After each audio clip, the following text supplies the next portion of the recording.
Brought to you by V-Guard, co-powered by Sensodyne. महाराष्ट्राच्या जनतेचं मतदान हे मोदीजीला होत आहे.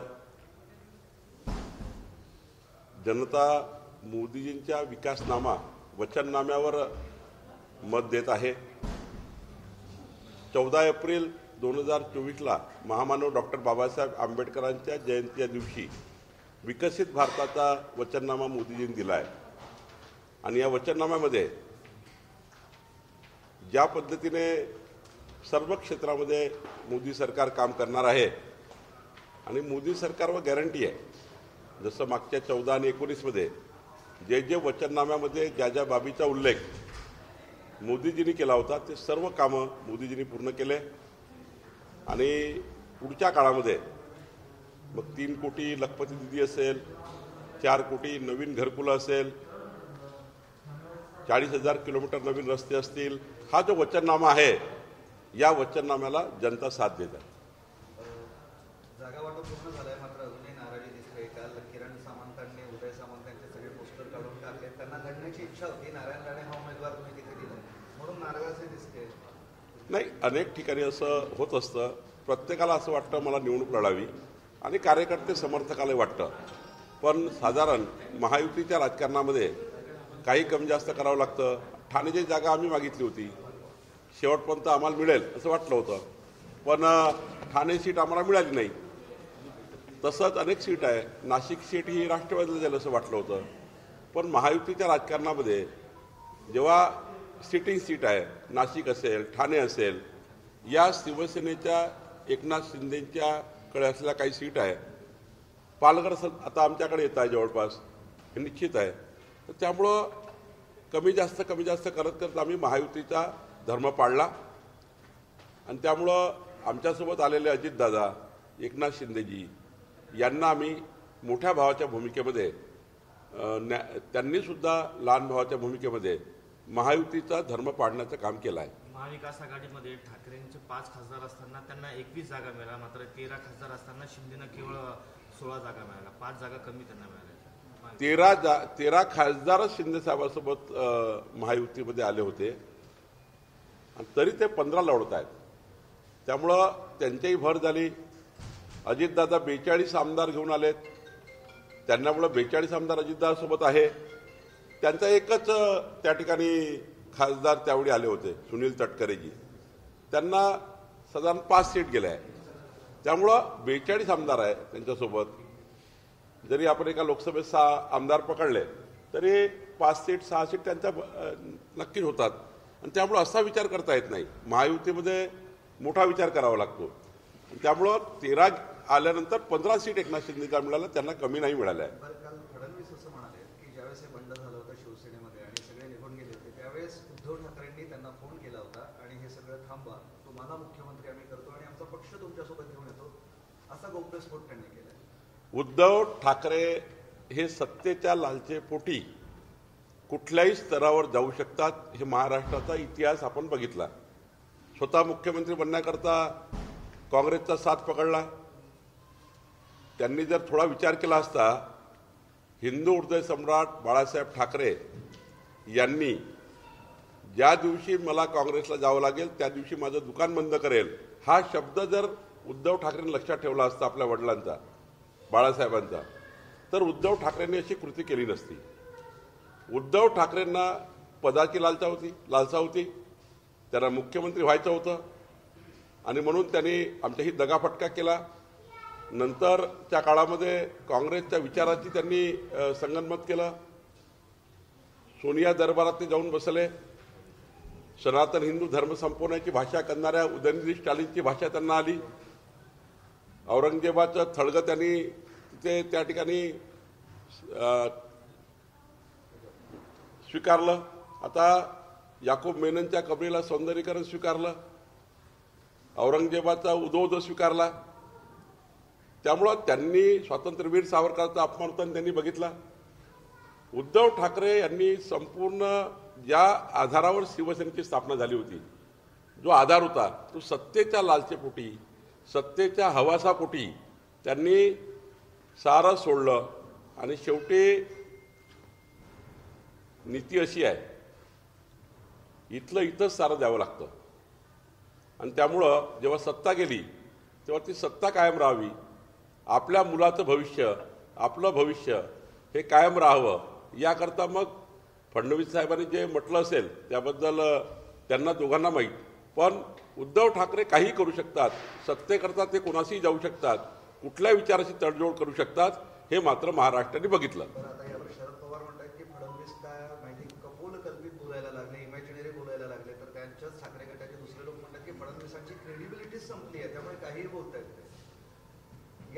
या महाराष्ट्रामध्ये 14 कोटी जनतेमध्ये उद्या जर सर्वेक्षण केलं TV9नं किंवा ABP माझानी किंवा आपल्या सर्व झी न्यूज लोकशाहीनी 18नी, तर महाराष्ट्रातला लायक नेता म्हणून देवेंद्र फडणवीसाचं नाव 1 नंबरवर राहणार आहे. शरद पवार असं म्हणतात की मोदींना महाराष्ट्रात यावेळेस कमी जागा मिळतील गत निवडणुकीपेक्षा. मतदानाची टक्केवारी उशिरा जाहीर केली त्याबद्दल आमची तक्रार आहे असं त्यांचं म्हणणं आहे. आणि महाराष्ट्रात इतक्या टप्प्यामध्ये मतदान घेण्याची काय गरज होती, हे 3 प्रश्न उपस्थित शरद पवार. 2019 मध्ये एवढ्या टप्प्यात मतदान होतं. मोदीजींच्या नावाची सुप्त लाट या महाराष्ट्रात आहे, त्यामुळं जागा वाढतील, जागा कमी होणार नाही. राहिला तिसरा प्रश्न, पर्सेंटेज ऑफ व्होट. जेव्हा 6 वाजता शेवटची रांग संपतं तेव्हा 8 वाजेपर्यंत 9 वाजेपर्यंत जेवढे लोक 6 वाजता आले ते लांबत लांब 8 साडेआठ पर्यंत मतदान होत असतं. त्यामुळे ती पर्सेंटेज शेवटी डिक्लेअर होतं. त्यामुळे पवार साहेब असे चुकीचे नरेटिव्ह सेट करू नका, राजकारणामध्ये इतक्या खाली जाल हे वाटत नाही. पवार साहेब असं म्हटले, निवडणूक झाल्यानंतर मोदींनी जेवढी पंतप्रधान पदाची अप्रतिष्ठा केली, मोदींनी जेवढी पदाची जी अप्रतिष्ठा केली एवढी कधी झाली नाही, आणि हा आत्मा अस्वस्थ आहे असं शरद पवार आत्ताच म्हणा. खरं तर शरद पवार साहेबांचं आयुष्यच हे आत्म्यासारखं फिरत राहिलं आहे. आणीबाणीच्या काळानंतर 77 मध्ये त्यांनी काँग्रेसशी धोका केला, 80 मध्ये काँग्रेसला धोका दिला, त्यानंतर भारतीय जनता पार्टीसोबत अनेक वेळा येण्याचा प्रयत्न केला. मग त्या ठिकाणी त्यांच्या आयुष्यामध्ये त्यांचं जीवन हे फोडाफोडीच्या राजकारणातलं, घरं फोडाफोडीचं राजकारण, पक्ष फोडाफोडीचं राजकारण, घराघरामध्ये 2 भाग करणे आणि या महाराष्ट्राला विभागवाईज अविकसित ठेवणे. म्हणजे कधी विदर्भावर अन्याय करणे, कधी मराठवाड्यावर अन्याय करणे, कधी ओबीसीवर अन्याय करणे, कधी मराठा समाजावर अन्याय करणे. त्यांनी कधीच कुठल्या या महाराष्ट्राच्या राजकारणामध्ये सेटल भूमिका घेतली नाही. त्याची भटकंती राहिली आहे त्यांची. त्यांनी आपल्या सत्तेकरता, जसं उद्धव ठाकरेंनी सत्तेकरता, मुख्यमंत्री पदाकरता वेगवेगळ्या पद्धतीने जे या महाराष्ट्रात केलं, पवार साहेबांचं संपूर्ण आयुष्य जर बघितलं तर त्यांच्या आयुष्यात सुद्धा त्यांनी अशाच तडजोडी केल्या आहेत. पद टिकवण्याकरता या महाराष्ट्राच्या राजकारणात मला सांगा, ममता बॅनर्जींनी आपल्या स्वतःच्या भरोशावर सरकार स्थापन केले. या देशातले अनेक नेते असे आहेत ज्यांनी 15 वर्षात स्वतःला एस्टॅब्लिश केलं. कधी पवार साहेबांनी स्वतःच्या भरोशावर महाराष्ट्रात सरकार बनवलं? कधी स्वतः महाराष्ट्राचे 144 आमदार निवडून आणले? कधीच त्यांनी स्वतःच्या भरोशावर राजकारण केलं नाही. कधीच त्यांना बहुमत मिळालं नाही महाराष्ट्राचं. त्यांनी 50-60-70, 50-60-70, 50-60-70 यावरच राजकारण केलं. त्यामुळे त्यांचं जीवन नेहमी भटकंती राहिला. याला पकड, त्याला पकड, त्याला पकड, त्याला आण, त्याला आण. आणि त्यातनं शरद पवार साहेबांनी एवढे दिवस सत्ताकारण केलं आहे. त्यामुळे त्यांनाच जास्त सुचतं. राहिलं मोदीजी स्टेबल गव्हर्नमेंटमध्ये आहे आणि मोदीजी महाराष्ट्रामध्ये आम्ही त्यांना निमंत्रित करतो आहे. ते स्वतः पंतप्रधानाचे उमेदवार आहे आणि पंतप्रधानाचा उमेदवार हे तर अभिमान आहे, आपल्याला स्वाभिमान आहे महाराष्ट्राला, की जे स्वतः पंतप्रधानाचे उमेदवार आहे त्यांच्यामध्ये त्यामुळे 200 रॅली करण्याची की क्षमता आहे. त्यामुळे ते महाराष्ट्रात येत आहे, जनतेचे मतं मागताय. आणि म्हणून शरद पवार साहेबांना मोदीजी महाराष्ट्रात फिरतात म्हणून शरद पवार साहेबांना आणि त्यांच्या MVAला, महाविकास आघाडीला पडता भुई कमी झाली आहे आणि म्हणून ते मोदीजीवर टीका करताय. 5 वर्षात 5 पंतप्रधान हे वक्तव्य भाषणामध्ये मोदीजी करतायत, परंतु शरद पवार म्हणतात की हा मोदींचा दावाही शोधत. बाबा 272 प्लस खासदार पंतप्रधान करता लागतात. आणि काँग्रेस पार्टी 240 लढत आहे. 240 काँग्रेस लढत आहे. निवडून किती येतील आणि मग पंतप्रधान कसे बनतील? असेच बनतील ना.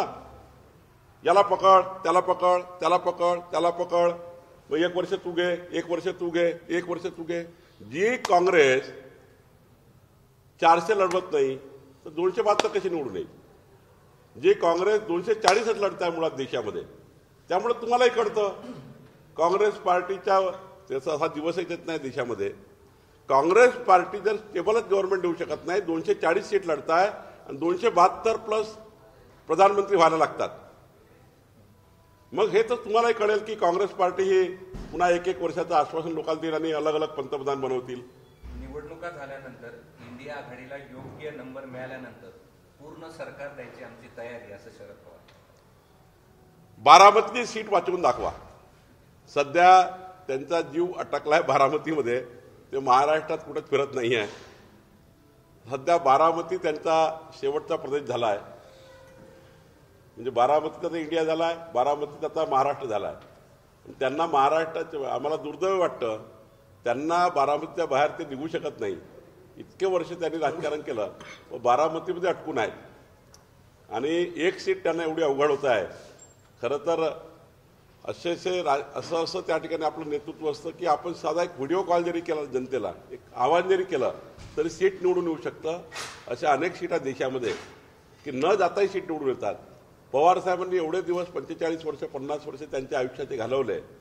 त्यांना बारामतीत पायी फिरावं लागतंय, घरोघरी फिरावं लागतंय. यापेक्षा दुर्दैव काय आहे?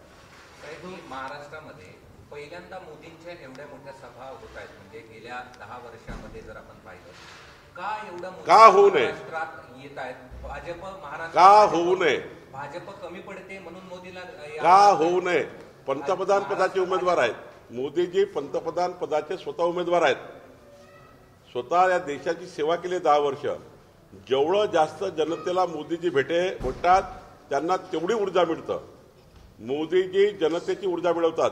मोदीजी जनतेला थेट बोलतात आणि मला तर अभिमान वाटतो अशा पंतप्रधान महोदयाचा. ते भाजपाचे नेते आहे म्हणून नाही. एक प्रधानमंत्री या देशाच्या प्रत्येक व्यक्तीला बोलू इच्छितं आणि प्रत्येक व्यक्तीचे डायरेक्ट मतं घेण्याची तयारी करतं. यापेक्षा चांगला लोकशाहीमध्ये दुसरा संदेश नाही. यापेक्षा जास्त चांगला संदेश नाही. हा अत्यंत मोठा संदेश देशाला आहे की मोदीजी स्वतः त्या ठिकाणी या महाराष्ट्रात देशात संपूर्ण देशात राहायला करतायत. इतर राज्यात नाही करत, जेवढ्या सर्वीकडे करतायत, साऱ्याकडे करतात. आज कानपूरमध्ये रोड शो आहे. तुम्ही पूर्ण महाराष्ट्रात झाल्या त्या प्रमाणात इतर राज्यात झालेल्या तुम्ही अंदाज तुम्ही महाराष्ट्रात नाही, तुम्ही गुजरातमध्ये जा, तुम्ही राजस्थानमध्ये जा, मध्य प्रदेशमध्ये जा, उत्तर प्रदेशमध्ये जा. मोदीजी घरी बसत नाही. त्यांना घरी बसायची सवय नाही. तर लोकांना ते शरद पवार साहेबांना घरी बसायची सवय आहे आणि त्यांना उद्धव ठाकरेंना घरी बसायची सवय आहे. हे असे नेते नाही मोदीजी. 2.5 वर्ष घरून निघाले नाही. मुख्यमंत्री झाल्यावर आपल्या खिशात पेन नाही. मुख्यमंत्री झाल्यानंतर 2दा मंत्रालयात गेले. मुख्यमंत्री झाल्यानंतर 2.5 वर्षात 2दाच विधानभवनात गेले. असे मोदीजी नाही आहे. मोदीजीला सकाळी 7 पासून रात्री 1 वाजेपर्यंत जनतेमध्ये जनसंवाद, नमो संवाद आवडतो. त्यामुळे ते जातात. उद्धव ठाकरे यांनी टीका केली की महाराष्ट्रात वखरलेले आत्मे फिरतायत, माझ्या महाराष्ट्राला लुटण्याचं काम करतायत. मी आता शपथ घेतोय की यांना महाराष्ट्र लुटू देणार नाही, असं त्यांनी टीका केलेली आहे. तर उद्धव ठाकरेबद्दल काय बोलावं? त्यांचा आत्मा आदित्य ठाकरेचा अटकलेला आहे. शरद पवार साहेबांचा आत्मा सुप्रियाताईमध्ये अटकलेला आहे आणि आदित्य ठाकरेंना सेटल करण्याकरता ते उद्धव ठाकरे आता निवडणुकीच्या काळात थोडे बाहेर निघाले. पुन्हा दरवाजा बंद होईल. जसं राहुल गांधीला सवय आहे ना की इलेक्शन झालं इटलीमध्ये जायचं, युरोपमध्ये जायचं, लंडनमध्ये जायचं, आराम करायचा. तसं आता यांचंच आहे. हे निवडणुकीत आता खूप आरवतील आणि मग दरवाजे बंद करतील. त्यांना सवयच नाही जनसेवा करायची. त्यांना सवयच नाही 7 वाजतापासून रात्री 1 वाजेपर्यंत काम करायची. सवय नसलेल्या नेत्यांनी महाराष्ट्र पुढे नेऊ शकत नाही. महाराष्ट्राला पुढे न्यायचं असेल तर दिवसातून 16 तास काम करणाऱ्या नेत्याची गरज आहे. त्यामुळे उद्धव ठाकरे कधी महाराष्ट्राचं भलं करू शकत. ते असंही म्हणाले की नकली शिवसेना बोलून मोदीजी सुप्रीम कोर्टात कोर्टावर दबाव आणत आहेत. सुप्रीम कोर्टावर दबावाला न बळी पडता निकाल द्यावा असं उद्धव ठाकरे म्हणाले. आता उद्धव ठाकरेच्या प्रत्येक प्रश्नाचं उत्तर काही मी देणं योग्य नाही, पण उद्धव ठाकरे हे सध्या त्यांचं मानसिक संतुलन बिघडलेलं आहे. उद्धव ठाकरे हे थोडे त्यांचे आता त्यांनाही माहिती आहे, त्यांनाही कळलं आहे की मोदीजींच्या चेहऱ्यावर मोदींचा फोटो वापरून त्यांनी 2019 मध्ये 18 खासदार निवडून आणले. 18 खासदार मोदींचा फोटो वापरला, मोदींचे भाषण केले. माझा उद्धव ठाकरेला खुला चॅलेंज आहे संभाजीनगरमधून. उद्धव ठाकरेंनी आता 18 खासदार निवडून आणावे, नाहीतर दुकान बंद करावं. उद्धव ठाकरेंनी 18 खासदार निवडून आणावे. भाजपाच्या भरोश्यावर 18 खासदार आले होते, मोदींच्या भरोश्यावर आले होते. आता 18 खासदार निवडून आणावे, कारण भाजपाचा साथ त्यांना आता कळेल, त्यांचे खासदार जेव्हा 18 येणार नाही. त्यामुळं पहिलं चॅलेंज ते पूर्ण करावं, नंतर मग टीका टिप्पणी करावी. अभिजित पाटील जे आहेत ते भाजपच्या विरोधात बोलायचे, मात्र मी माझा कारखाना वाचवण्यासाठी भाजपसोबत आहे असं अभिजित पाटील म्हणतात. विठ्ठल कारखान्याचे असं आहे, कोण काय बोललं याला मला माहिती नाही, पण भारतीय जनता पार्टीने विकसित भारताच्या संकल्पाकरता आम्ही लहान लहान लोकांशी बोलतो आहे, मोठ्या लोकांशी बोलतो आहे, सर्वच उद्योगपत्यांशी बोलतो आहे, आणि आम्हाला यश येत आहे की मोदीजींच्या विकसित भारताकरता अनेक लोक समर्थन करत आहे. अभिजित पाटीलजी सुद्धा मोदीजींच्या विकसित भारताच्या संकल्पाला येणाऱ्या काळात जो आमचा वचननामा आहे त्या वचननामा पूर्ती करता मोदीजींच्या निवडणुकीमध्ये साथ देतील, मला अपेक्षा आहे. ठाकरे गटाचे इथले उमेदवार आहेत चंद्रकांत खैरे यांचा एक नमाज पठणाचा व्हिडिओ व्हायरल झालेला आहे. शिरसाट यांचा 5 वेळा नमाज पडली पाहिजे आणि विवादित वक्तव्य देखील केलं त्यांनी की दुवा केला. मताच्या राजकारणाकरता उद्धव ठाकरे त्यांचे जेवढे बगल बच्चे आहेत हे काही करू शकतात. याकूब मेननचं कबरीचं सौंदर्यीकरण करतात, औरंगजेबाचे गुणगान करतात, मताच्या तुष्टीकरणाकरता कुठल्याही त्या ठिकाणी धार्मिक तुष्टीकरण करतात. जनतेला समजलं आहे, आणि त्यामुळं आता उद्धव ठाकरेंनी सनातन हिंदू धर्म संपवण्याची भाषा करण्याला साथ दिली आहे. उद्धव ठाकरे या लेवलला गेले आहे की प्रभू रामचंद्राची प्रतिष्ठापना होताना त्यांना निमंत्रण गेल्यावरही ते भगवान प्रभू रामचंद्राची पूजा करण्याकरता जात नाही. याच्यापेक्षा वाईट या देशामध्ये महाराष्ट्रात काय आहे? जर स्वर्गीय बाळासाहेब ठाकरेजी हे असते तर काही असतं, कुठल्याही परिस्थितीमध्ये हिंदू हृदय सम्राट बाळासाहेब ठाकरे हे मोदीसोबत त्या ठिकाणी हजर असते आणि रामलल्लाचं दर्शन घेतलं असतं. उद्धव ठाकरेंनी सर्व नीतिमत्ता या धुळीस मिळवलेल्या आहेत, सर्व विचार धुळीस मिळवलेले आहेत.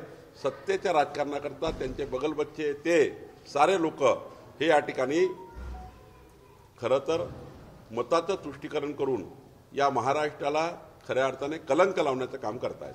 Brought to you bye V-Guard, को पॉवर्ड बाय सेन्सोडाइन.